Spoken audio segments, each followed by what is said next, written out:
Hi, I'm Jordan. And I'm Doyle. And there's some things I got to say today. Well, as I've said before, actually, I'm going to pick up where we left off last time because I think we were on to a really good topic when we were talking about agendas, narrative, and framing from the standpoint of stories or messages or principles or thoughts that people want to get out. And there are a lot of real constructive examples. In fact, I think you shared one a simple example of how this applies in a play, right? From the what is the objective of the play to entertain or to inform? That would be the agenda. That's what the purpose of it is. And there may be other objectives, but that's just as an example. And then the narrative is the story behind it, how it goes about telling that to achieve that agenda. And then the framing are the individual scenes where you're making a specific point and encapsulating the information or the facts or the scenarios or the emotions or the moments that build up to the to accomplishing those goals and objectives. The one thing that I wanted to do is sort of take a step toward human behavior and human psychosociology or social psychology or whatever you want to term it, how people use this and when they speak things that they think and feel and believe. Right. And I think many times people equate these goals and objectives with truth, right? They feel like they frame something in some way that supports their narrative, the story that they believe that they want to put forth, and they have an agenda, right? I mean, and I'm not saying these are bad, negative. They don't have to be, but human nature, human behavior. Is that most people have a purpose behind it. And I think we talked early on in the previous podcast and even in previous ones that people don't do things unless they get something out of it. So people have a motive behind whatever they do. And I think there's a situation, and it occurs frequently, and I think everyone is susceptible to this, that they believe that their agenda, the narrative and the story that they tell, and then how they frame it is truth. And I don't necessarily think that's always the case with anyone for that matter.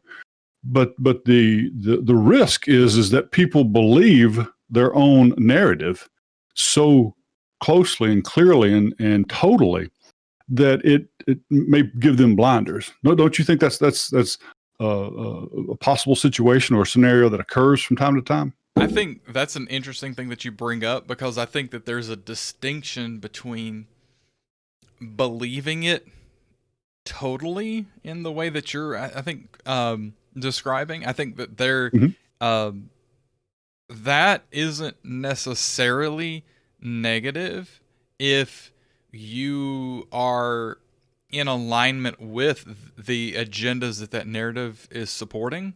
I think the problem comes when individuals identify with that narrative.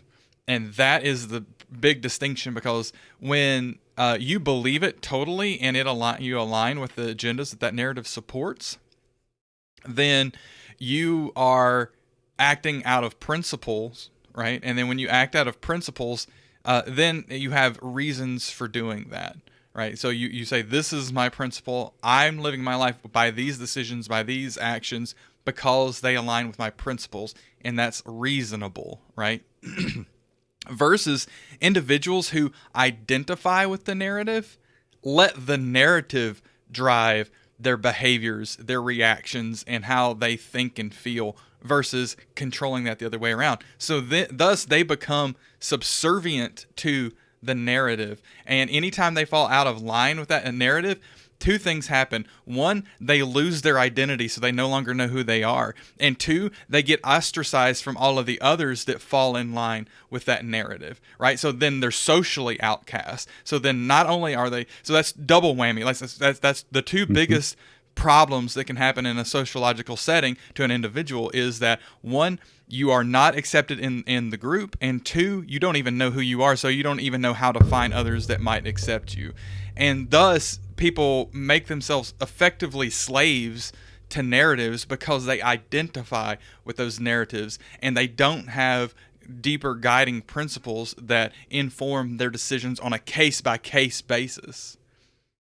So a conspiracy theorist might say then, you can take that to the next level, and using a term you use occasionally to describe a grander perspective, and that's the meta aspect of it. So look at meta agendas. Sure. Because what you just talked about is at an individual level, and how it takes that first step, first level of connection to the group, right?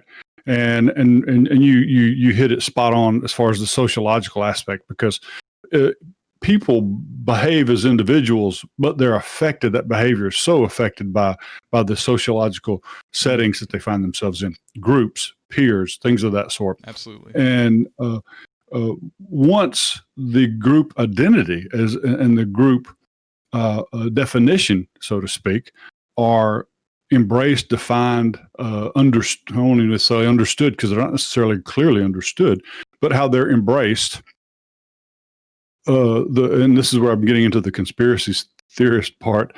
Someone could say, well, someone could, in a meta sense, manipulate these people that may have had reasonable and constructive agendas, right? And the narrative is a logical progression of that, but they have become so closed off to the fact that it's may not necessarily be truth or be reality, but it's what they believe to be reality. Which leads me to another thing, and it's sort of this concept of your truth and my truth. I need to interject before that, because you're skipping some things that we need to focus on and talk about for a bit. So if you don't mind, hang on to that point, because I think that certainly bears talking about. But you skipped something, and I want to correct what you said, because a couple reasons. One, I really don't like the term conspiracy theory, because it is such a loaded term that you can't use it without people using their own filter to cast what it means in their own mind in application to what they may be hearing us saying. So I want us to maybe eschew that term, but before we completely eschew it, I want to say that it's not even conspiracy theory, it's fact. And it's absolutely it's conspiracy, but it's fact, because look at cults. That's precisely how cults work, right? Is that they make you or they guide you to understand that your survival, in the realest sense you can feel it, is dependent upon you identifying with the cult and you not being ostracized from the cult. That's why it's so hard to get people out of cults, right? So we know that's a fact. Yeah. Well, what you've done is you've actually pointed out another example of the agenda, the narrative, and the framing, yes, by my use of the conspiracy theorist, right? Because it with not really meaning a untoward intent. My thought was, this is how someone would cast making this kind of comment. You're trying so I was to using that it, with the intent. Yeah. Correct. In some respects, correct. So I'm fine with that. The point that I'll have just a slight angst with, I won't say disagreement, but angst with totally embracing is when you said that it's not theory, it's fact, right? And then there are those that are manipulating, and I understand where you're coming from, and I'm not trying to refute or dispute that. I'm just saying that it's when someone says fact, that to me speaks equivalency to truth. And where I was going with this is that, and I'm not saying you did this, but I think some people get so strong in their belief that they embrace it and accept it as truth. Of course. Right. But then I think in their mind, that's a truth and it's equivalent to fact. But in reality, in the reality that we live in, that's a quote unquote truth. They believe it to be true, but it's not. Potentially, it's not as a fact. And to me, facts are indisputable. They are absolutes, I should say, not necessarily indisputable, but they're absolutes, right? as I believe is truth. Truth is absolute. Is where I was going, and I thank you for helping clarify the uh, the point that I probably shouldn't have made in that fashion to get my point across.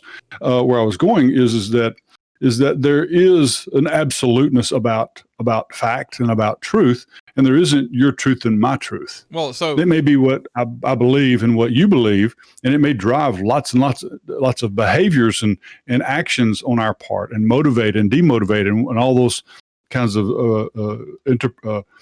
intrapersonal effects of what we believe in our principles. But it doesn't refute or dispute reality, that there is an absolute truth. So here's the way that I think about all of that, and I think this is irrefutable, and I'm willing to hear any arguments to try to refute it. I know you won't, but I'm willing to hear arguments from anybody else who would be willing to refute or attempt, would believe there needs to be an attempt to refute this statement. Or maybe I'm going to more than just a statement, but a set of statements. The idea of saying that truth depends on a perspective is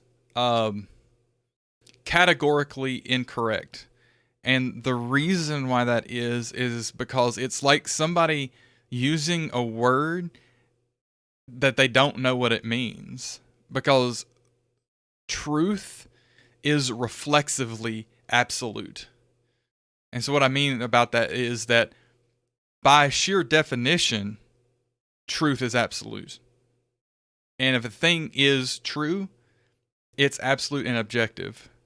If a thing requires any manner of subjectivity, it is not truth. Now, that is really hard to get your head around, because you say, well, I feel like this is a certain way. Well, the truth is that you feel that it's that way. The truth may not be that it's actually that way. But the truth could be that it is that way. But Sure, that is independent about how you feel about it, your perspective on it, etc. If not, then the question is, what does truth even mean? Because either truth must be reflexively absolute, or truth has no meaning as a word. That's my perspective on it. And again, I absolutely agree. I'm not trying to. I'm trying to assert that as truth. That set of statements as truth, as a projection of my belief in that as the truth, right? And so, in that sense, you could say, well, doesn't that depend upon your perspective and your subjectivity? I think that the reality of that is the only way that society exists in any sort of civil manner is that we all agree that that's true. If we don't all agree that that's true, that's the beginning of the disintegrity of society, or disintegration of society. Mm-hmm. That's my perspective. Yeah. I do think you're at a very fundamental fundamental foundational building block of what I would declare is humanity, right? Because without those, then we're vapor, right? Without that, without a foundation of absoluteness on certain things, then using modern common terms, we're just figments of our own imagination. Exactly right. We're not exactly real, right. Right? Because there are foundational things that have to be true and absolute. To your point, the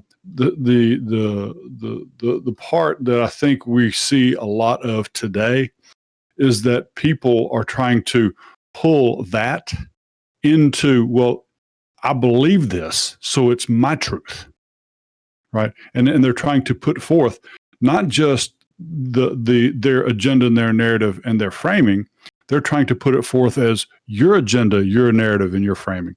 My agenda, my narrative, and my framing.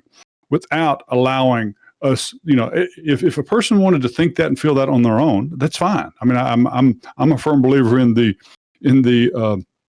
what the founders of this country said in the Constitution, that we're endowed with our Creator with inalienable rights. And one of those is obviously freedom of speech, freedom of religion, and the right to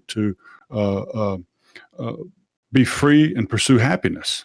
And I just butchered that part of the Declaration of Independence of the Constitution. I think we had this conversation a few episodes ago.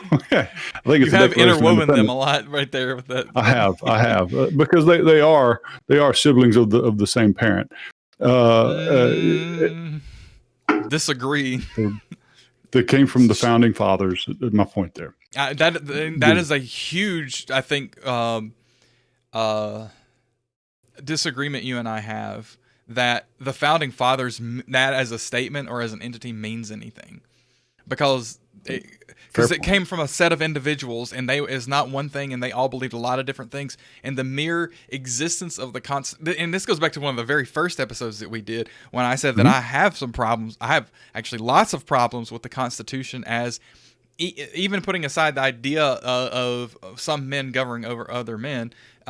Put that idea on a hold. If we accept that and say we have to have a guiding document for said government, I still think that the Constitution leaves a lot to be desired, because let us not remember that is the second guiding document that this country had, the Articles of Confederation being the first, and there's lots of arguments for one or the other and why and this and the other. So my point being is that's a reduction to say that it is, and I think an inaccurate reduction, and this is the only reason that I call this out right now, is an inaccurate reduction to say that, Thomas Jefferson's, and not just him, but primarily him with the Declaration of Independence versus all of the people who worked on the Constitution, is part of the same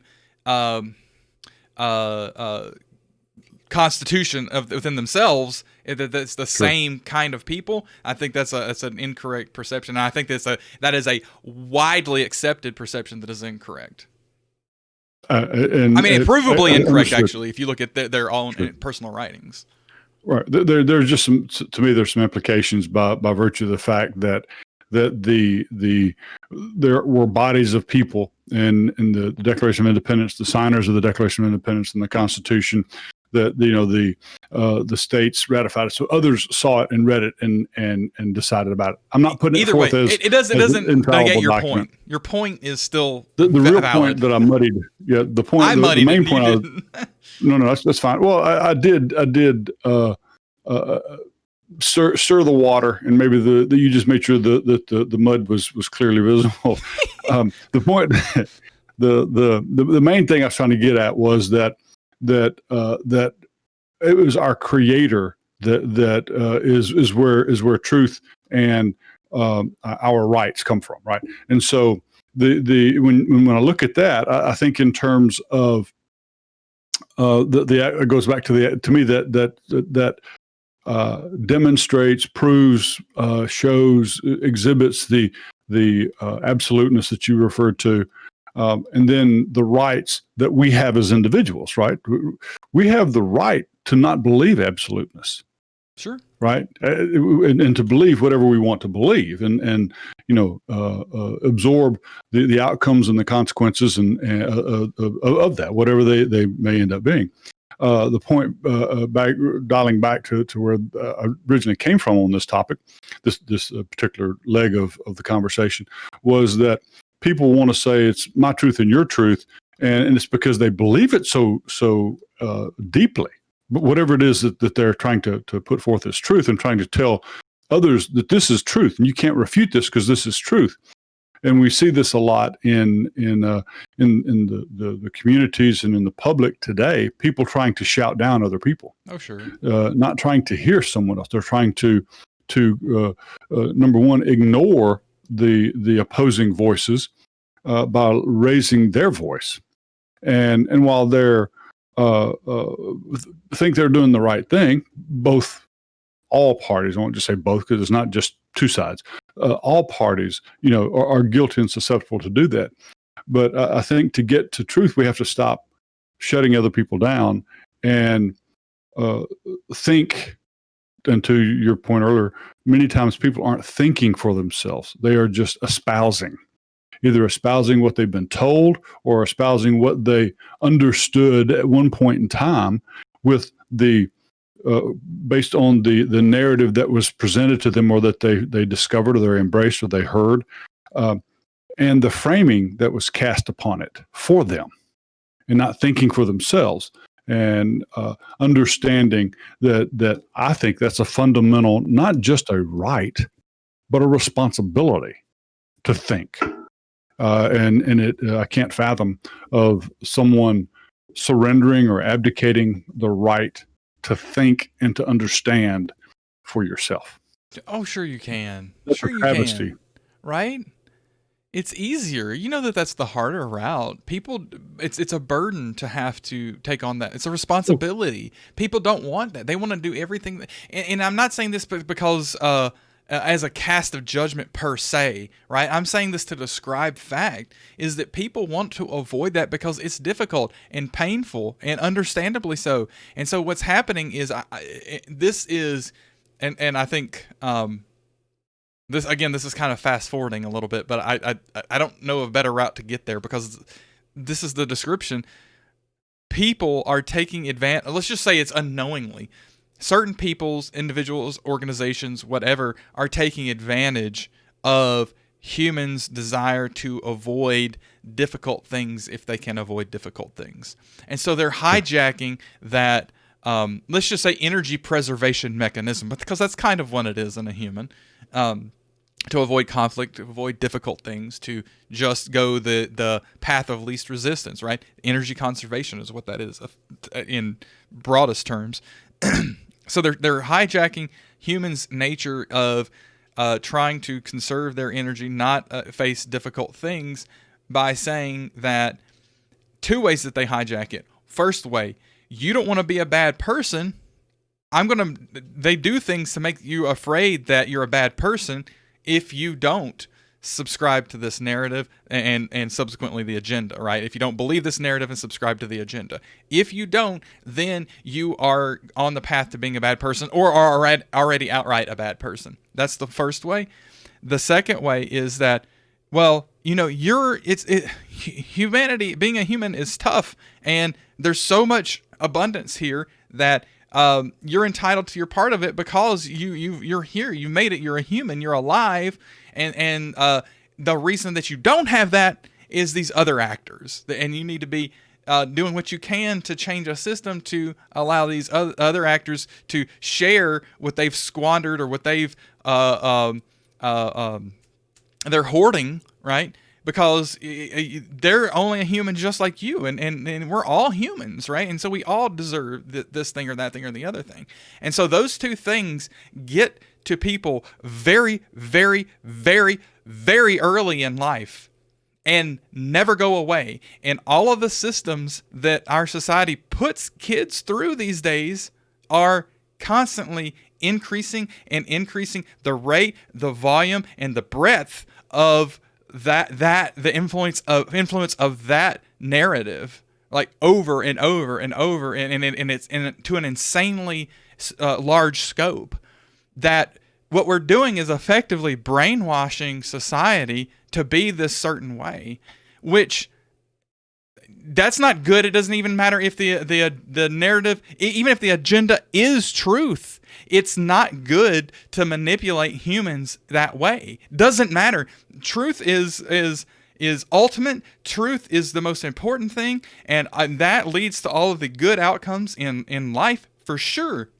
But if you use an invalid mechanism to bring about ultimately truth, the ends do not justify the means. I feel that that's my perspective 100%. Again, that's one of those things where if somebody wants to, argue me on that, have a debate on it, I'm open and willing to, but I do not believe that the ends justify the means. And it just can't be that way, because we lose our humanity when we take that perspective. I really believe that.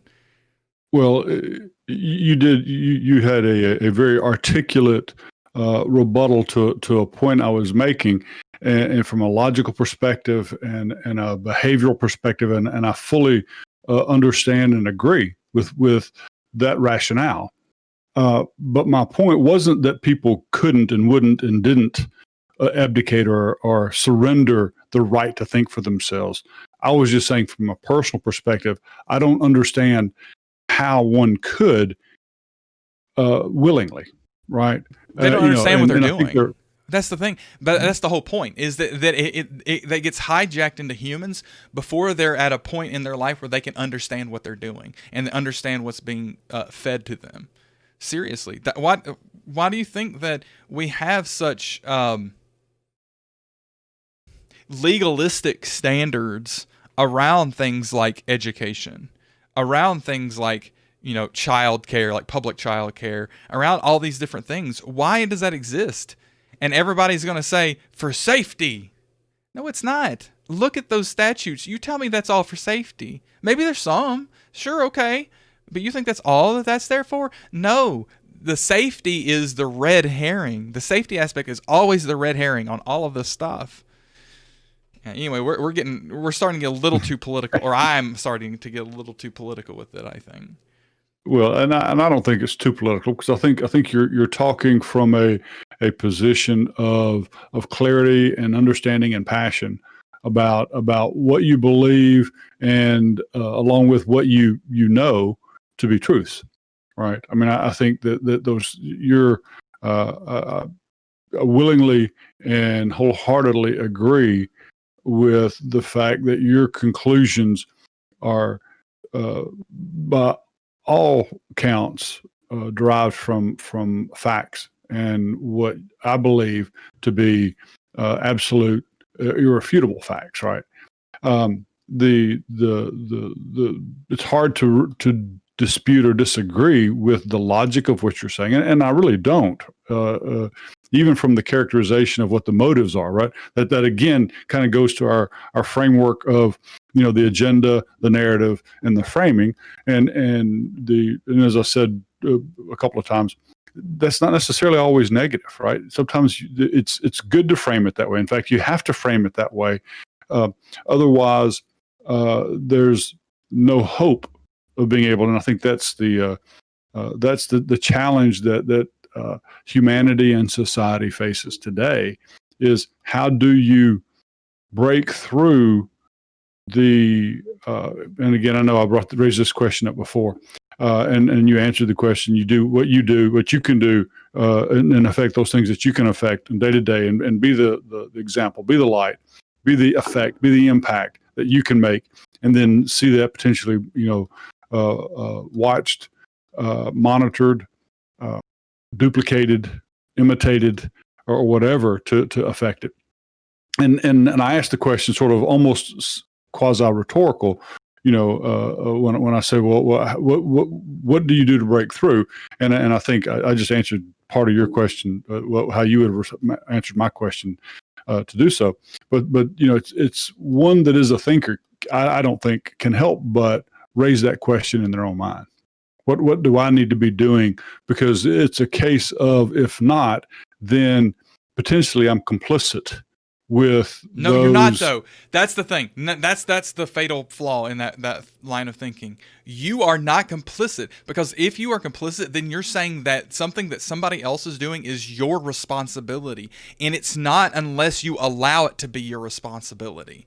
That's the whole point here, is that everybody thinks that they have to be responsible for everybody else, and thus they think that we need to put things together in place that makes us all legally and contract bound and almost to some degree soul bound, need to be responsible for everybody else. But the reality is, it's precisely the opposite. We need to be overwhelmingly responsible for ourselves. People want to think that they want to be responsible for other people so that they don't have to take the responsibility for themselves. It's a shell game. Everybody's trying to play a shell game with responsibility. Stop playing the shell game. Take on the responsibility yourself. And if everybody were to do that, wouldn't matter. Everybody would be taken care of. And then not only, and then let's just say that some wouldn't, because ultimately some wouldn't, right? Because there would be a percentage that didn't do it.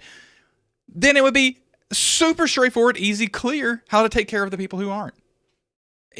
Problem would solve itself. Humanity is too brilliant to not solve these problems. That's why everybody's so frustrated. They keep thinking, these problems are so easy to solve. We have the resources. True. Not only that, we have more resources than we can imagine to solve these problems. But the problem isn't what we see. The problem is we think we have to solve it all. We don't. We've got to get rid of that idea. That's the problem. That is ultimately the problem. Good point. Very passionately and convincingly spoken. I'm sorry, I just believe that very deeply. I understand. And one day I will hopefully embrace that passion myself, because I agree with you. I feel, and maybe it's because I'm a father, and there's that natural tendency to not just look out for your family, but to look out for others. I think it creates a sense of and maybe it's unfair for me to call it selfless, but it creates this selfless view of, if someone needs help, I need to help. I need to be the one to help. Totally. And but you do what you see, right? And what's within your influence. The problem is, and this is why the internet and social media has exacerbated things, is because now we can see everything. And so those mechanisms can get projected onto everything, but we're not physically equipped to take care of everything. We just can't do it. So what we think we can do is delegate that desire to a larger entity to be our avatar to do that for us. The problem is that entity has no desire to do that. As much as it says that it wants to, as much as the people, and even though there are people that have good intentions and really want that, the entity itself functions as a whole, not as a bunch of individuals. And so the whole of it does not give a crap about doing that and taking on that responsibility. But it'll definitely want to take on the resources that anybody or anything will allocate to it. That's part of the problem too. So that isn't the problem. This thing isn't the problem. This thing is manifestation of the problem. The problem is when we start to externalize our power, externalize our responsibility, externalize anything. It's all me. I have to do it all. I'm the responsible one. Imagine what difference the world would be if everybody felt that way. Like, if everybody truly felt that way completely inside of themselves and understood that they had to take it on. The thing is, though, we've become so soft as a society because we don't have to. Because we have been able to delegate by, the amazing progress we've made in society, the amazing advancements in technology and just ability to interact with each other and to cooperate with each other. And the desire that we have to cooperate with each other is off the charts. It's higher now than it's ever been in history. And people want to act like it's terrible and getting worse. It's like you're not even looking at history. This is where the not thinking part gives us a double whammy, is that not only are they not thinking about what's going on now and what they can do and take on responsibility for their lives, they're also not looking at the past to see how far we've come and what we have done.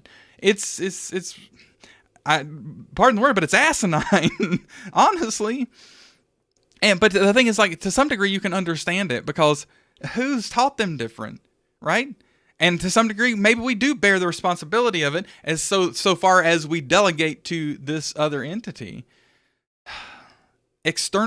We're giving up all the power we have, and we have been for a long, long time. And we're at a point now, technology's at a point now where we don't need that mechanism anymore. We have needed it for a long time because that was the way that we were able to connect. Now we have a direct connection that's faster than that has ever been and can ever be. And not only is it faster, it's more effective, it's clearer, it's subject only to the flaws of us individually using it versus the flaws of these systems trying to use it together, right? Which it's counterintuitive because it seems like, well, that's more points of failure. But the reality is that scaling of the points of failure means that if everybody takes the responsibility for that, then it's on you. It failed for you. Figure out how to fix it, right? That sort of a thing.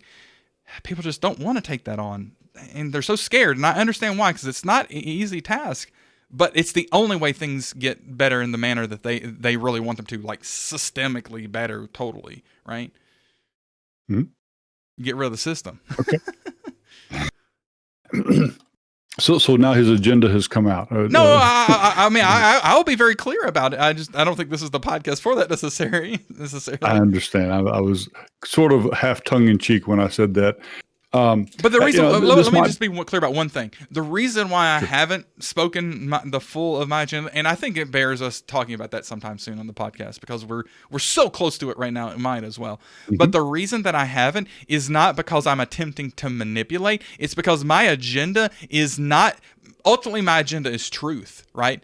And so it's not really my agenda that you're talking about. You're talking about what I believe are consequences of my agenda, right? Because I absolutely, if my formulation for what I think is the right way for human to be is wrong, I want to know it's wrong, because I want to know truth, because that is my agenda, right? That goes to that validity point of the disparity between your agenda and truth. I want to be 100% valid in my approach to life. So there's that. But the reality of it is, I truly believe that the biggest win that we as humans can have right now is to realize that the more we try to save other people, the more we will condemn all of us.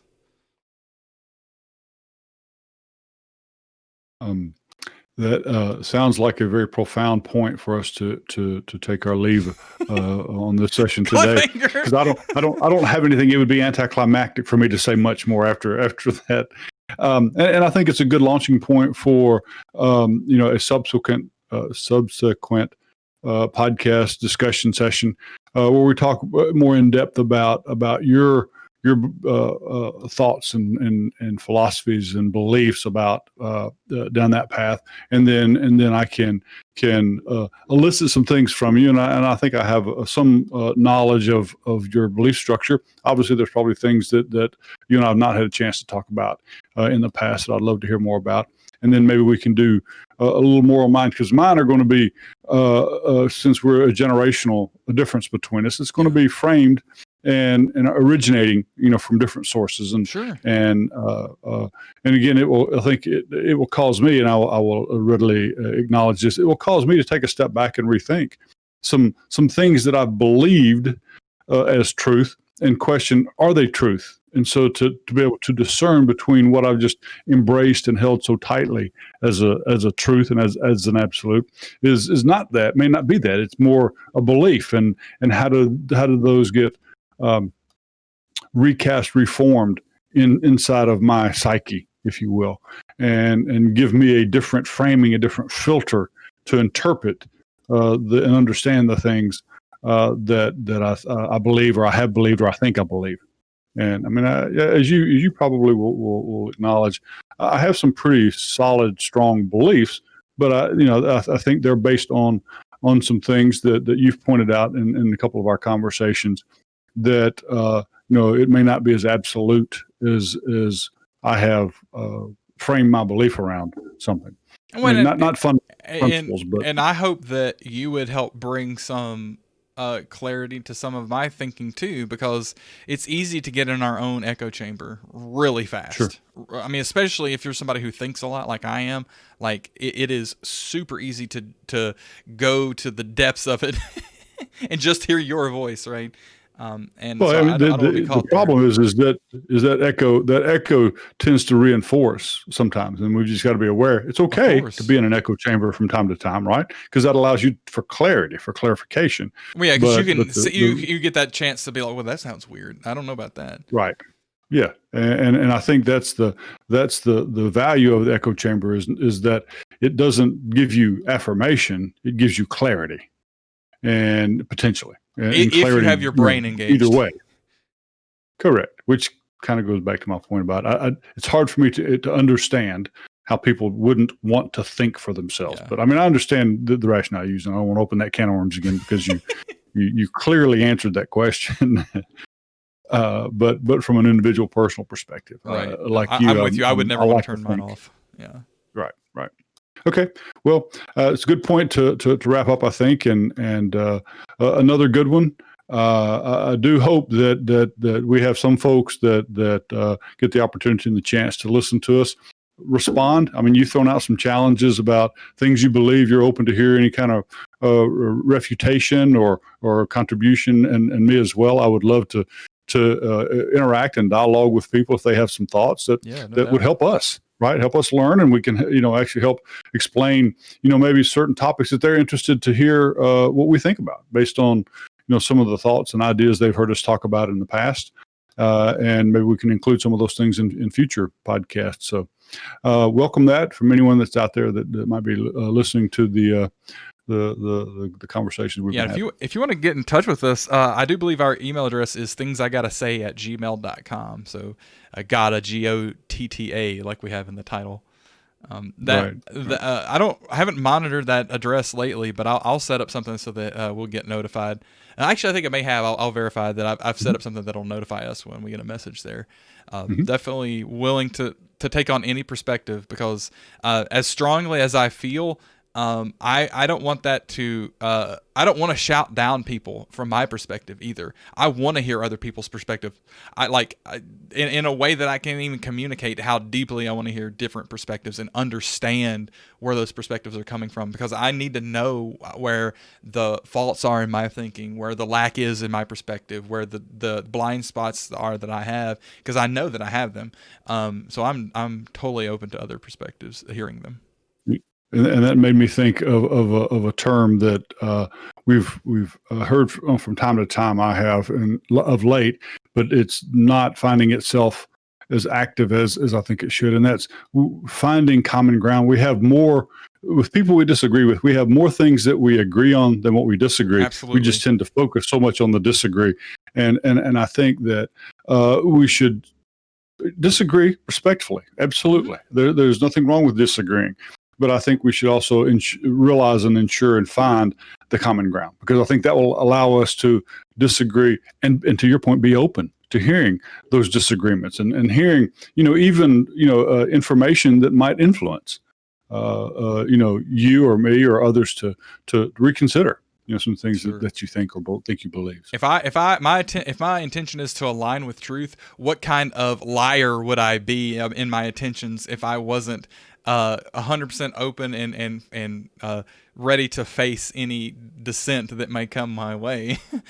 That's some real shaky truth. Absolutely. Well, I would say you'd be an absolute liar if that were the case, right? That's a good one.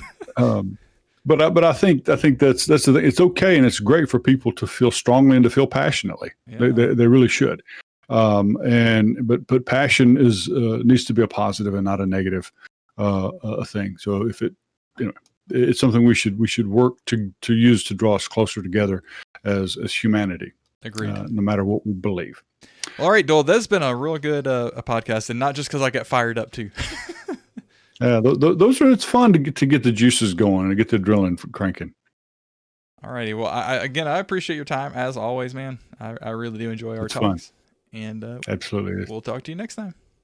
Have a good one. You too. See ya.